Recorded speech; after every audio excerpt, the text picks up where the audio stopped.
What's up, guys? It's Tyler, and today I'm going to be reviewing Once Upon a Time in Hollywood, directed by Quentin Tarantino, one of my favorite filmmakers. Stars Leonardo DiCaprio, Brad Pitt, Margot Robbie, and a bunch of others. Luke Perry, I think, rest in peace. The movie is set in 1969 Hollywood. We follow an actor, Rick Dalton, played by Leonardo DiCaprio. He's followed by his stuntman and very good friend, Cliff Booth, played by Brad Pitt. Rick Dalton, he's an actor from the 50s and early 60s, known for playing westerns on this TV show called Bounty Law. And now it's 1969, and he's trying to adjust to this new hippie-ish Hollywood, and he's not really considered a huge actor anymore. He's mostly getting roles playing the bad guy, and he's not known for being a lead actor and basically playing a good guy. That macho-ness that used to be really prevalent in Hollywood, that's starting to fade out. And throughout the movie, we see him trying to deal with that, trying to get back in the limelight, and we see him try to get used to that lifestyle and try to adjust to it. There's also a bunch of shenanigans, the Manson, So I'm just going to say it right off the bat, I really like this movie. I think everybody should watch it. I obviously do have some issues with it, which I'll cover in this review. But I think it's really great. Quentin Tarantino, he's obviously good at making movies, and this is no exception. And I think especially if you are a filmmaker or really interested in the film industry and just want to know, I mean, it's not a very historical movie. There's obviously the set pieces. There's a lot of black and white. He shows the black and white TV shows of the show Bounty Law, the fake TV show that Rick Dalton stars in. So even though it's not like super historical, I think anybody that's really interested in the film industry or filmmaking would be interested in watching it, as in, any other Tarantino movie. But we're just going to go right into the acting. Leonardo DiCaprio, he's a great actor. I don't think you need me to tell you that. He's obviously very good in this role. I heard he actually had some trouble playing an actor who's not that great at acting. Line. Cut! Embarrass yourself like that in front of all those goddamn people. And yeah, I think he did really good. Brad Pitt, also great. In this movie, he's just very Brad Pitt. If you don't know what that means, I just watch it. It's kind of the same in Inglourious Basterds, where he plays like a badass. He's the same thing in this movie. Obviously not a Nazi killer in this movie, but different. No spoilers though. There's also Margot Robbie. She plays Sharon Tate, and I think she's very good with the stuff that she was given, but I'll talk about that later. There's other actors, like I said before. Unfortunately, I don't know specific names, but everybody in this movie that had a light shine upon them, they were very good. And I know this is kind of weird to touch on in like a movie review, but the production design is just amazing. Just the set pieces are crazy. I never lived in 1969 Hollywood. I mean, I'm 17. Obviously, I didn't live back then, but they did a really good job just constructing it, making it look super realistic. And yeah, I even saw a behind the scenes shot when they shut down like a whole street in Hollywood just to remake it, and that would have been amazing to see. And yeah, Tarantino and his team, very ambitious. You could definitely see that in this film. The story is also very good. The movie has some problems like with pacing and stuff, and you can kind of see that. I'll get into more of that when I talk some spoilers talks, which I'll warn you guys about. But I think in general, it was really good. It held my attention. I was interested in it. Is it as exciting as like Inglourious Basterds or Pulp Fiction? No. But I don't think it really needs to be. So the pacing. I already mentioned this, a couple seconds ago. It's tough because it's very... People are saying it's like, oh, it plays like a movie from the 60s. And I kind of get that. I watched some old movies. I know how bad the pacing is in those movies. But it's kind of like... I don't think that should be an excuse. It's not terrible. I don't think people are making it seem worse than it is. In my opinion, I didn't really have that big of a problem, but I did find spots where, I might have kind of itched to reach my phone a little bit because it's getting a little bored. But the movie picks up after those rough spots. But anything else I really want to talk about? So I forgot to talk about the amazing music in this movie. I swear, this movie made me fall in love with 60s music, specifically California Dreamin', that one cover that was playing during a driving sequence, and that keeps me hanging on. I love that song, and the ending just boosts the immersion level to just such a high extreme, along with the production design. And yeah, I guess that's it for now. So I'll bring you guys back to reviewer Tyler over here. The ending...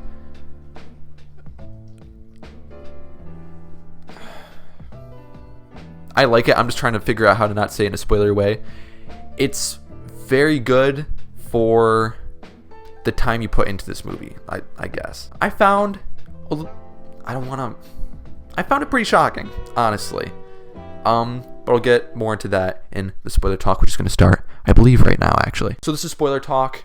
I'll probably talk a little bit more non-spoiler stuff later in the review. I'll put a little timestamp right here in the editing process. It's a very special editing process. So if you don't want any spoiler talk, go to that time frame.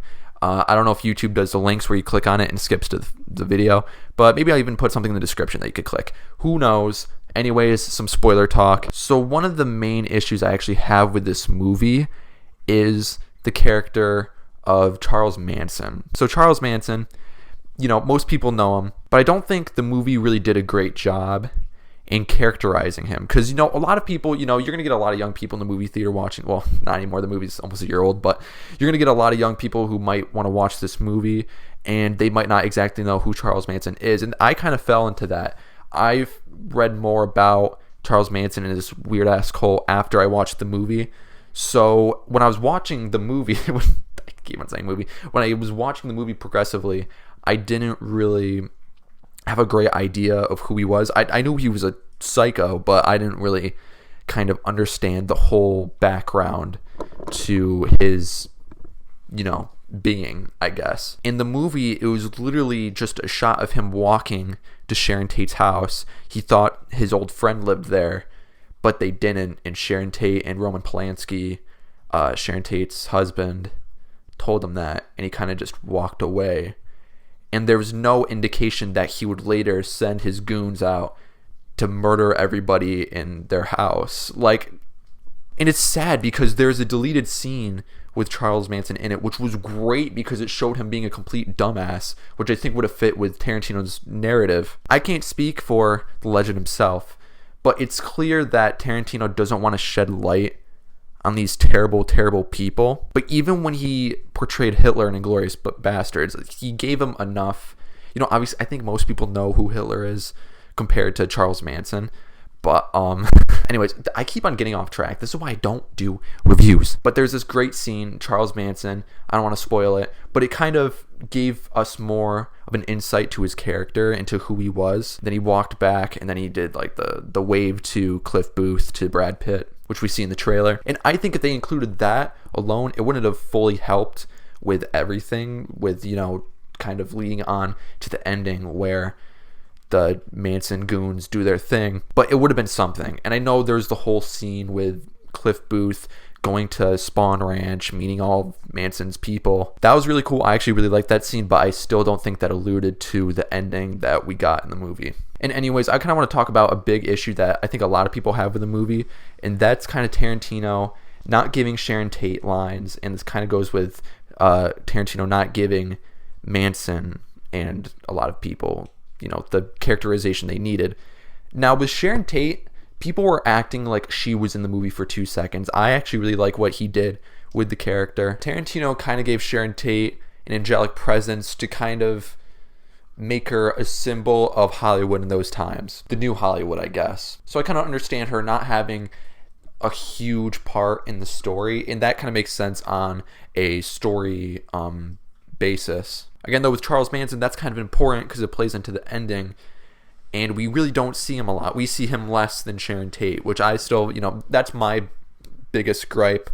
One of my biggest gripes. My second biggest gripe, I'm going to go back to it, the pacing. It just, to me, feels like, there's a lot of really interesting points in the movie, but I feel like there wasn't any reason for some of these shots, for some of these pacing issues, because a lot of the pacing issues, we just see somebody go back and forth, and there's really not much to really be entertained by or to be interested in other than the set pieces and the driving.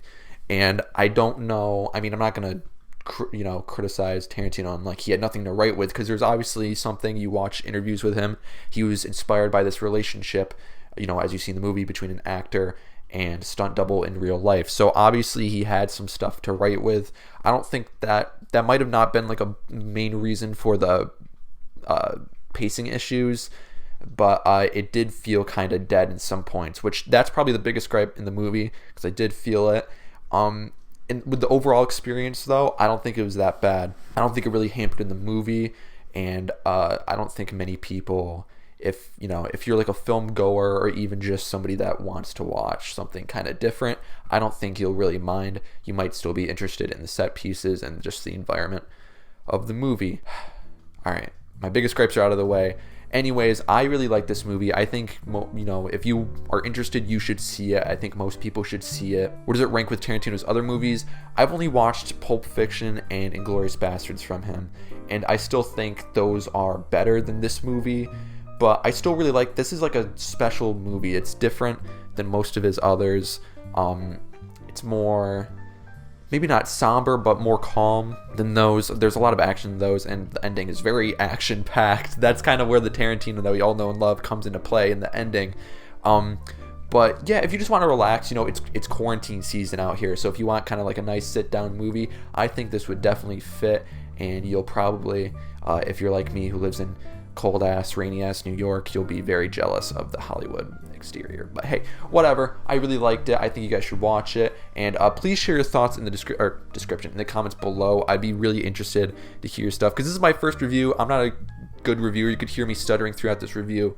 But I'd love to do more of these, honestly. I think this is really fun. I like kind of just like walking around in this free space. It's kind of fun. And yeah, let me know if you liked the video. I really appreciate that feedback. Hope everybody's staying healthy in this time. Stock up on the coffee. I just did. I got the Dunkin' K-Cups, all right? I'm in here. But yeah, guys, thank you for watching, and I will see you very soon, hopefully.